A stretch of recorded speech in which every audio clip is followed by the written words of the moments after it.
जो यह हम खेल के बारे में बता चुके हैं, वॉलीबॉल के बारे में, बैडमिंटन के बारे में बता चुके हैं। आज हम ये पारंपरिक खेल है जूडो, जूडो के बारे में हम बता रहे हैं। जूडो हमारे देश का खेल तो नहीं है, जापान का खेल है, लेकिन जूडो अब इतना लोकप्रिय हो चुका है कि इसकी प्रतियोगिताएं अंतर्राष्ट्रीय स्तर तक पहुंचती हैं। तो जूडो में हमेशा ध्यान रखना चाहिए, ये भी एक कुश्ती की तरह ही होता है, लेकिन थोड़ा इसका नियम अलग अलग है।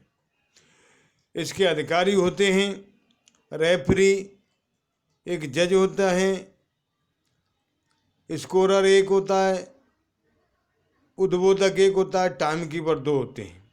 जूडो बालक बालिका दोनों के लिए होती है। कुश्ती के समान ही आयु और कक्षा के अनुसार इसमें 3 वर्ग होते हैं। अंडर 14 कक्षा 8 तक होती है, अंडर 7 कक्षा 9 और 10 तक होती है, अंडर 19 कक्षा 11-12 तक होती है। भार प्रातःकाल उपहार से पूर्व लिया जाएगा।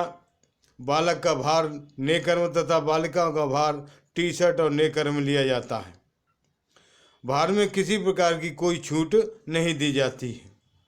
यदि संभव हो तो इलेक्ट्रॉनिक मशीन का प्रयोग किया जाता है। इसमें जो बेस होता है जूडो का, उसको हम जूडोगी कहते हैं।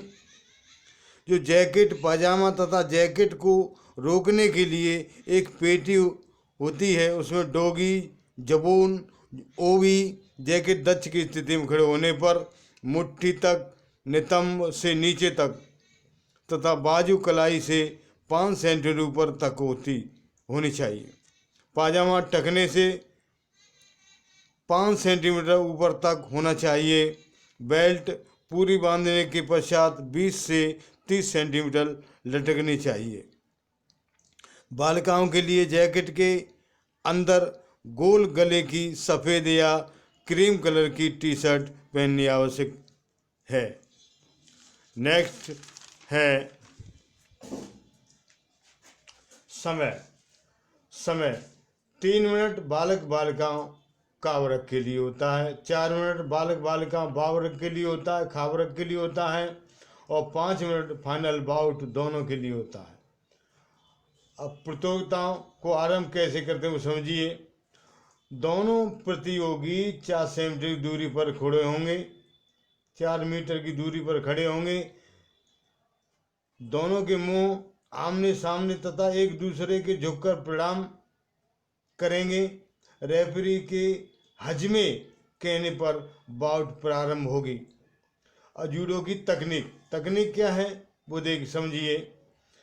नागेबाजा तकनीक है, गिराने की तकनीक होती है।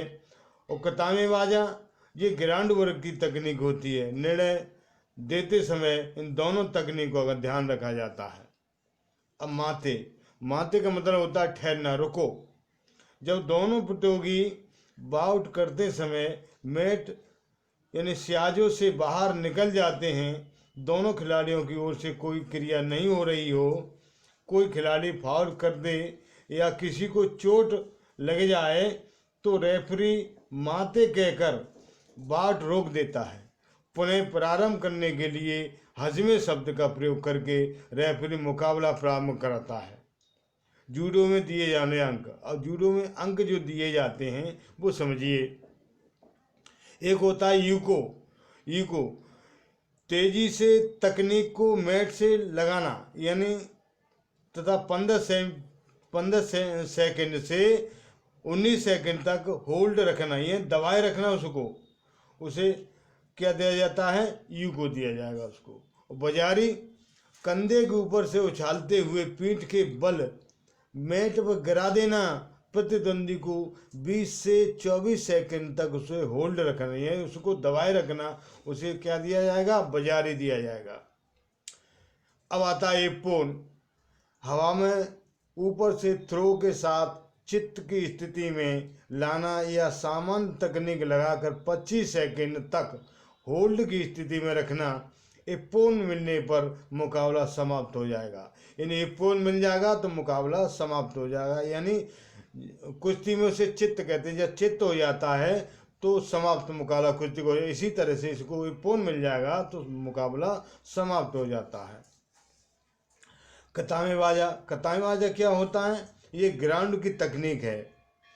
में 15 से 19 सेकंड तक यू को 15 से 19 सेकंड तक होल्ड रखेंगे तो उसे यू के मिलेगा, और 20 से 24 सेकंड तक उसे बाजारी मिलता है, और 25 सेकंड तक होल्ड स्थिति में उसे पूर्ण दिया जाता है। अगर ऐसी स्थिति है तो उसे पूर्ण दिया जाए और उसको विजय घोषित कर दिया जाएगा।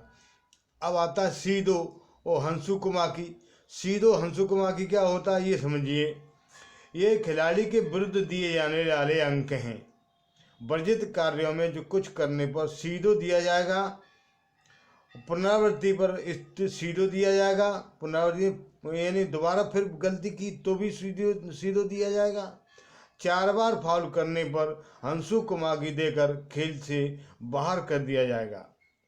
अब आता है ओसाइकोमी। ओसाइकोमी होता है पकड़। पकड़ टूटने पर ओसाइकोमी दिया जाता है। यानी पकड़ अगर उसकी टूट गई यानी छूट गई तो ओसाइकोमी कहकर उसे अलग कर दिया जाएगा। तोकेता, पकड़ समाप्त, यानी पकड़ उसकी समाप्त हो गई तो तोकेता दिया जाएगा।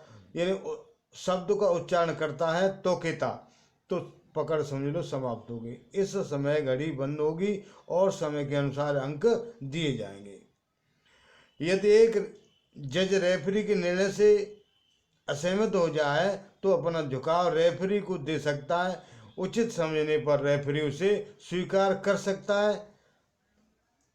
हैजरी का निर्णय अंतिम माना जाएगा।